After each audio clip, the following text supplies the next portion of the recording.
পার্টির মাননীয় চেয়ারম্যান গোলাম মোহাম্মদ কাদের এ দেশ ও জাতির যে নতুন অশান্তি তৈরি করার চেষ্টা চলছে, একদল ষড়যন্ত্রকারী।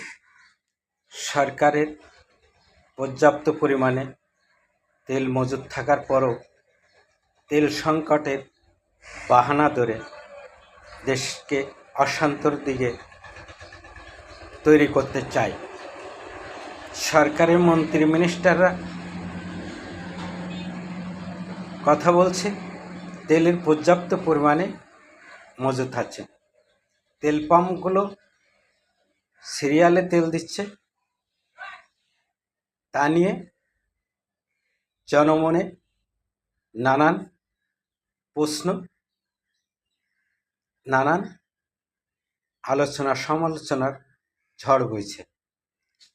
আমরা বলি, ব্যক্তির চেয়ে দল বড়, দলের থেকে দেশ বড়। দেশ জাতির উন্নয়নের স্বার্থে দলমত নির্বিশেষে সবাই ঐক্যবদ্ধভাবে দেশ ও জাতির উন্নয়নের যাত্রাকে এগিয়ে নিয়ে যেতে হবে।